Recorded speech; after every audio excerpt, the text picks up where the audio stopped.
Last week we were looking at some of the original old sasanqua camellias from Japan, which have been growing here at Caerhays for about 120 years.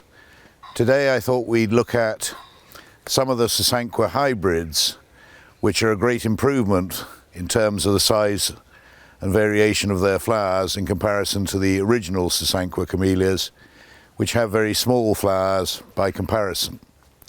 And I'm standing in front of Camellia sasanqua Narumigata, which is a really excellent hybrid of sasanqua. It's been around in this country for a long time, and we're standing looking at some plants which are about 25 to 30 years old. As you can see, they have a very erect, upright and spreading habit, but they don't grow that quickly, so no need to worry too much about space. But when we look at the sasanqua camellias, they have this peculiar characteristic in that the buds are pink, pink on the outside, and as the flowers open, so you get flashes of pink on the inside and more particularly on the outside of the petals. These are single flowers with a pleasant scent, and the pink flashing on the flowers can be quite variable. Younger plants, we feel, show more pink flashing, and they seem to lose some of that in old age. The oldest plant of Camellia sasanqua Narumigata in the garden probably is about 80 years old, and that has rather less pink flashes on the flowers than you see here. If I just hold a flower down so you can see into the center of it, you clearly see that there are anthers and stamens there. There's lots of rich, ripe pollen, and any insects around will readily pollinate this flower if they're flying. And as I look up onto the plant, I can see our old friends, the wasps, that are going from flower to pollinate them. And as long as we don't get a frost, an early frost in November, then with any luck we might get some seed on this Camellia sasanqua Narumigata. They're quite easy to propagate from cuttings, and what could be more attractive in your garden than a lovely single white flower, which is probably at least 4 inches across, and weather permitting, they last really quite a long time at this time of the year.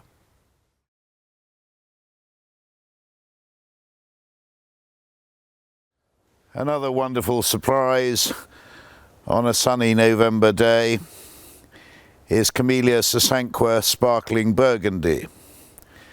And this, despite its name, has quite a dark, when it first comes out, quite a dark pink double flower.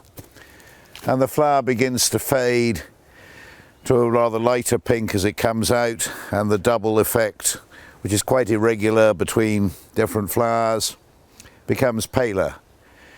This is a less upright bush than sasanqua Narumigata. It's more of a spreading bush.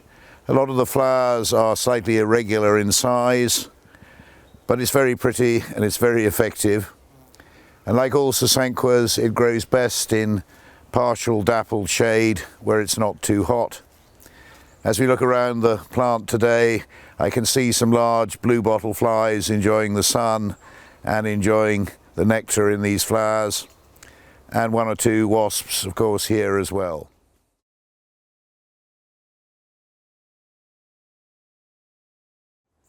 And now to a third and rather darker sasanqua camellia. This is Camellia sasanqua Dazzler.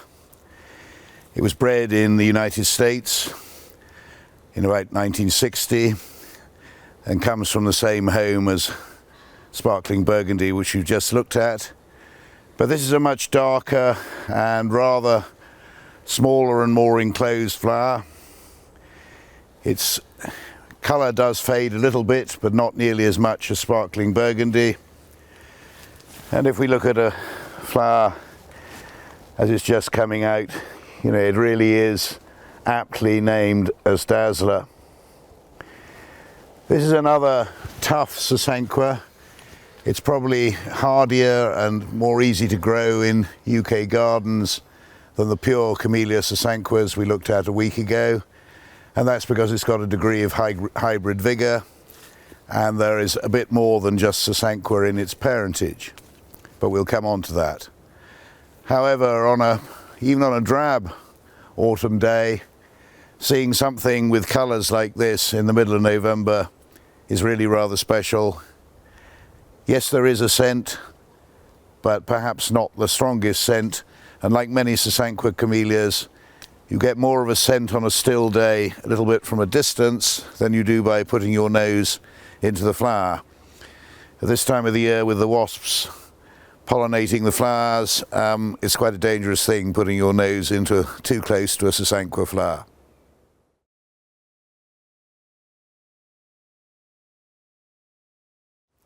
So here is our fourth Camellia sasanqua variety for today, and this one is a single and a fairly pale pink, and it's Camellia sasanqua Hugh Evans.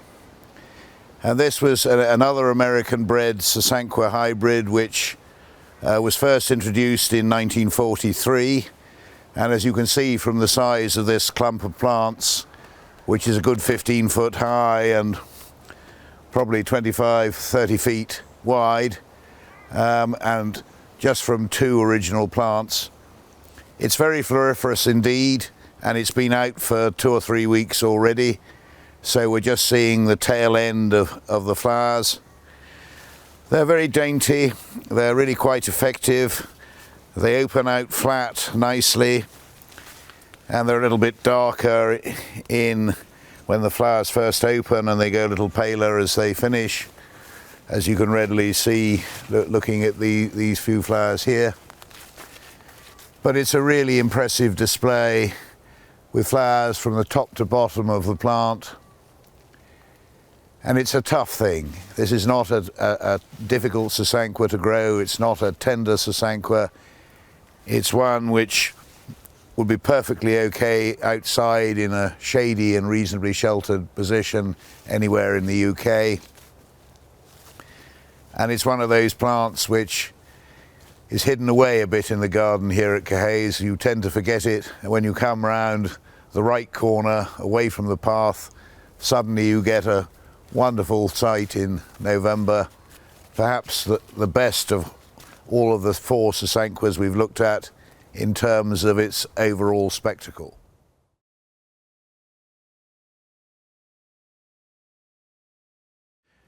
So we've looked at 4 sasanqua camellias, and I mentioned earlier that some of them have been crossbred to improve the variation of the flower and the hardiness of the plant, and Sparkling Burgundy is certainly one of those.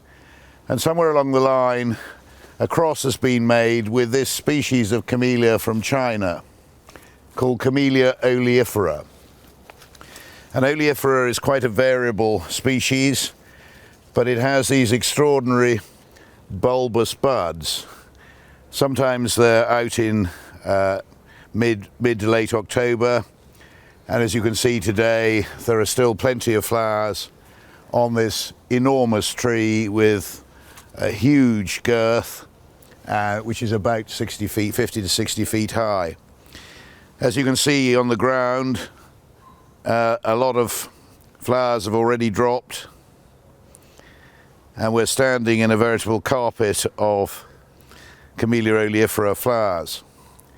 Now this is comes from the family of Theaceae or Theaceae, which is the tea camellias, and the plant hunters in China 100 years ago were observing natives cooking up and boiling these leaves to drink. But this isn't the tea camellia that is the normal species grown in Assam and northern India, which we would be drinking normally. It's something more specialized than that. But it's tough and hardy, and you can well see why people wanted to cross this with the original Camellia sasanquas to improve the hardiness and improve the size of the flower. A little bit of scent with Camellia oleifera, but not that much. but an enormous display right through the autumn. And this plant sets seed quite vigorously, and seedlings pop up not just around the tree itself, but here and there in the garden, which is quite nice. We've got a fair little crop of Camellia, of this Camellia dotted about.